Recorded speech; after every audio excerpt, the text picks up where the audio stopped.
Welcome to West Virginia. If you're new to our channel, we're Todd and Marcy, RVers, hikers, and paddlers. In our last episode, we began exploring here by staying at a state park and had a day of adventure, which included a lovely lake where we did some paddling, a scenic mill along the cascading Glade Creek, and best yet, the iconic new River Gorge Bridge, where we experienced the catwalk tour. In this episode, we're traveling south and share our adventures as we explored a national park and coal mines. Join us as we continue to be out and about in West Virginia. We went to the new River Gorge National Park, and we started off by hitting the visitor center. It's really close to the Babcock State Park, so it's been a great place for us to stay while visiting here. End of April, it's going to be in the high 70s again today. It's a lovely weather. This is pretty.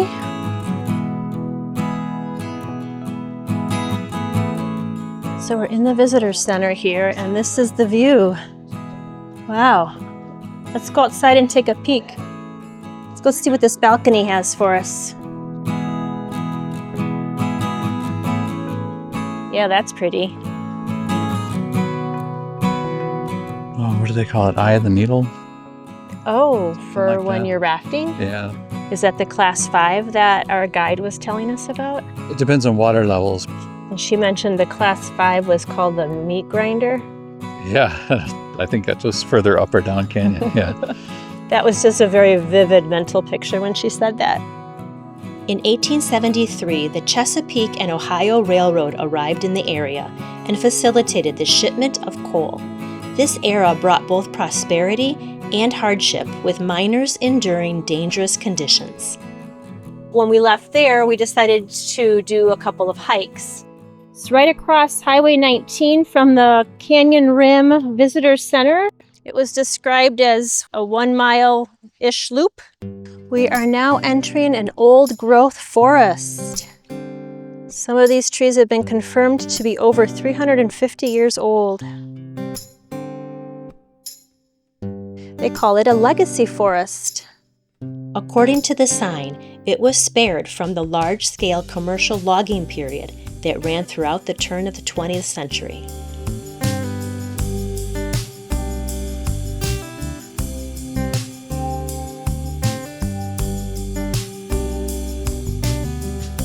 Some root balls over here. Oh, this has even got a plaque. Burnwood Loop. We're now entering the loop portion. Right there, that spot. 150 years before our country was formed. That's cool. Really neat trees here. Have we been in any legacy forests before that you're aware of? Yeah, I think so. Those ones by the cave. Oh, that national park there. Yeah. Mammoth Cave National Park. We did a hike before we went in the caves, and True. it had a ton of super old trees. Yeah. Has that kind of old forest vibe. A lot of moss on the bases of the trees. Ferns growing here and there. I think that's one of your favorites. Ferns growing in the woods. I like ferns, yeah. From there, we did the Fayette Scenic Drive. And my understanding is that is the route that people used to have to take to get across the river. And it was a 40-minute drive before they actually put up the new river bridge. And It was very windy, very narrow roads, and very scenic. So it was a nice drive. It's really hard to imagine because they have it set up as one way right now. And it's hard to imagine that being a two-way road at all, right? Because basically in the early 70s, it would have still been the main way to get across the river there. And I don't know, it was crazy narrow, but because it's one way, it was a nice drive. We decided we wanted to go check out the Sandstone Falls. So a little bit more driving south. Started off by checking out the overlook. It was cool, but of course you weren't really able to grasp how amazing the falls were because we were so high up. But you could hear it. You could hear the roar of the river. We're gonna drive down there, see if we can get a closer view.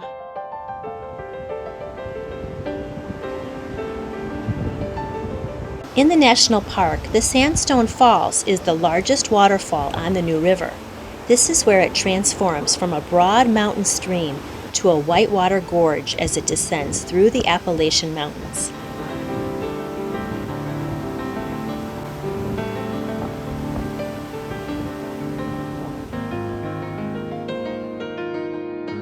They even had a cool path on the island. So right after the falls, the water splits and there's a bridge over to this little island and you can walk all over there. A lot of guys fishing. I would highly recommend that one.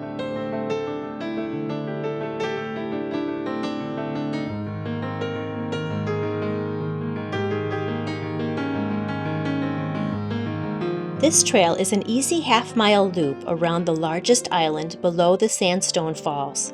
It starts and ends at the boardwalk.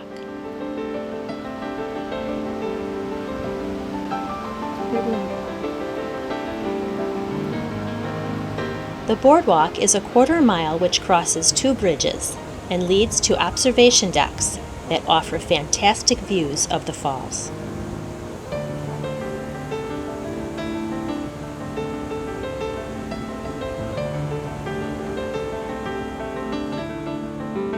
There was a little area that we stopped at just before we got there. It was called Brooks Falls, and that was pretty too.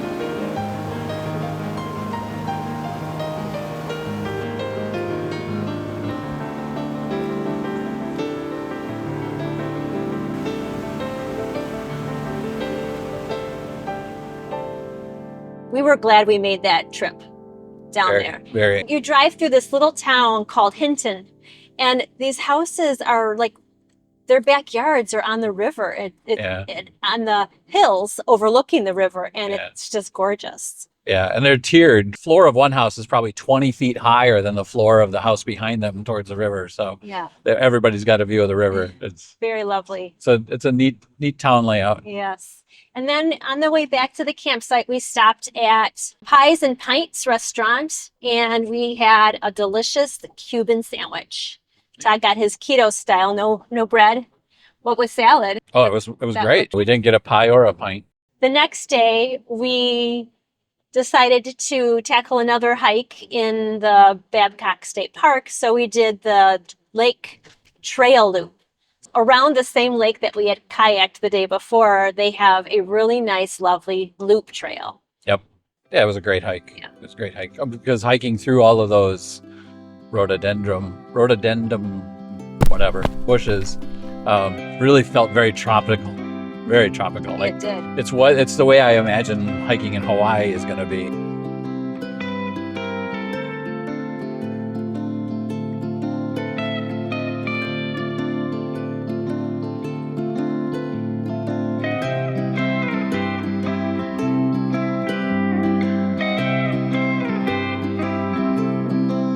You're not going to take the log this time, are you? I'm not going to take the log this time, that's correct. We ran out of eggs, which is what Todd normally has for breakfast, so instead we're going to have a salad for brunch. Chicken, toasted pecans, romaine, and cheese. Today we went to Beckley Expedition Mine. Yeah. And that was so much more exciting and enjoyable than I was expecting. We actually got to go down into what used to be an active mine. Yeah. What was one of the things that you learned that you didn't know before? I think I had heard a lot of the stuff, but it was very cool to be in a real mine and see what it was actually like. The ceilings were a lot lower than you'd expect.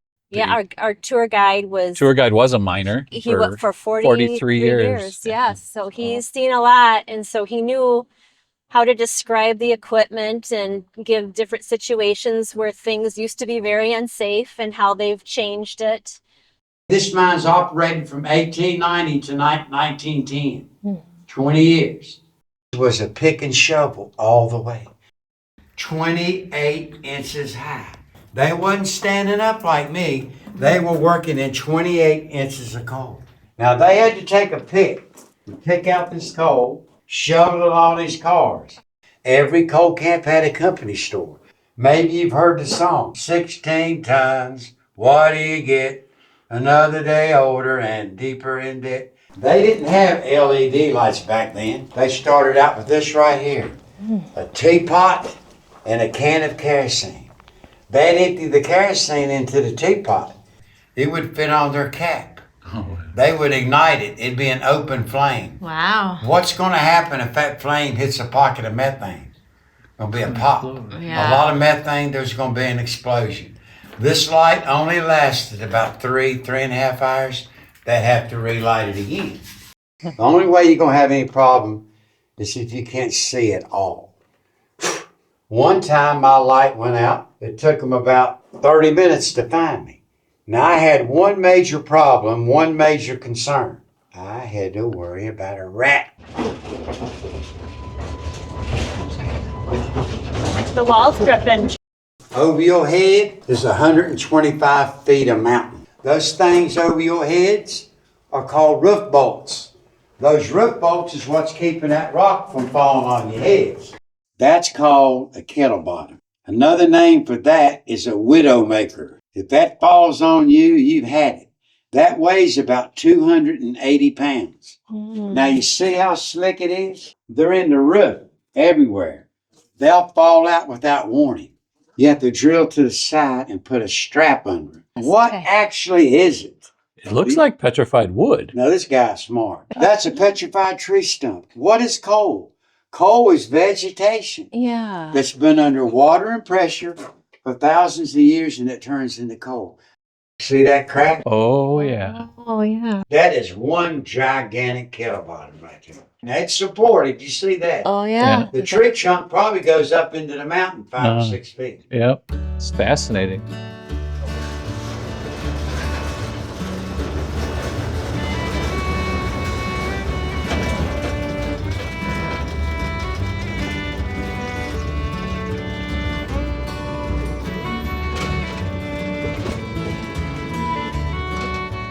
They have like a little coal mine town. We got to see what they called a bachelor room. A miner would stay there for $2 a month, I think. Yeah, is what $2 they a would month. pay. It was smaller than our typical garden shed. It It's was maybe a very walk-in small. closet Yeah, for yes. nowadays. Yeah. Yep. And they had like an old schoolhouse and a miner's house, Those buildings were brought in from other locations. kind of indicative of the time frame. There were 7 miles of tunnels under that town. Yeah, it was a great trip. And now we're moving on. Well, fudge first, and then we moved on. We hope you enjoyed this video. If so, please like and subscribe, and then join us next time as we're out and about in the fascinating state of Virginia.